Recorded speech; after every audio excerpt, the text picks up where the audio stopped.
Jess finishes the chores with his mother. Today she has been canning beans, and the resultant heat from all the boiling has put her in a terrible mood and worn Jess out.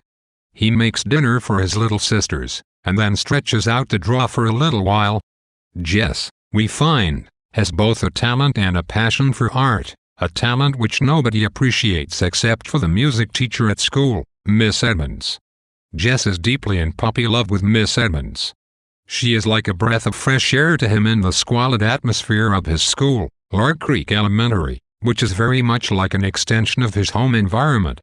At school, the teachers are prone to nagging and the students are generally catty and demonstrate little intellectual curiosity or desire to learn. Compared with the rest, Miss Edmonds is extraordinarily sweet, kind, and beautiful.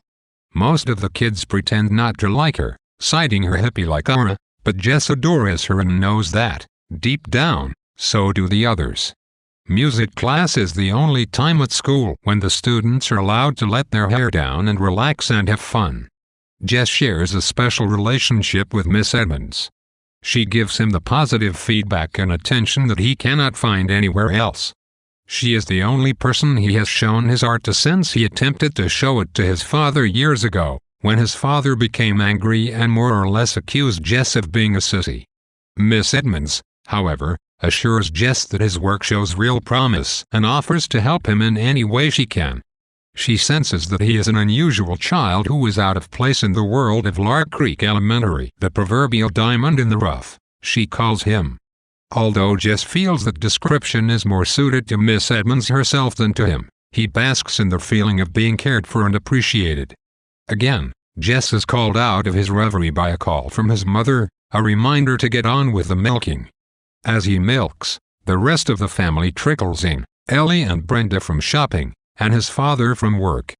Jess watches, envious, as Mabel runs to her father and is picked up and hugged and kissed. As Jess puts it, it seemed he had been thought too old for that kind of thing since the day he was born. Throughout the night, the only thing his father says to him directly is, "Mighty late with the milking, aren't you, son?" The next morning, Jess goes out for his morning run, as usual. He is interrupted by a comment from a person sitting on their fence. "If you're so scared of the cow, why don't you just jump the fence?"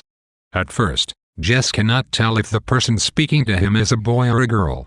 He or she introduces him/herself as Leslie Burke, one of the new neighbors. Eventually, Jess comes to the correct conclusion that Leslie is a girl. He is more or less indifferent to her, and he shrugs her off, and goes back to the house to finish the chores. The introduction of Miss Edmonds gives us our first glimpse of the world beyond this rural, somewhat backward society in which Jess lives. Miss Edmonds' leanings toward the hippie way of life, demonstrated by the songs she teaches the children, like "Blowing in the Wind" and "Free to Be You and Me."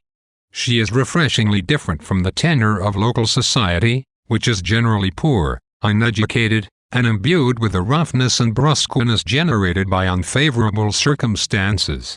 Miss Edmonds brings the world beyond into this economically unfortunate area, carrying with her an indefinable sense of broadened horizons and carefree happiness.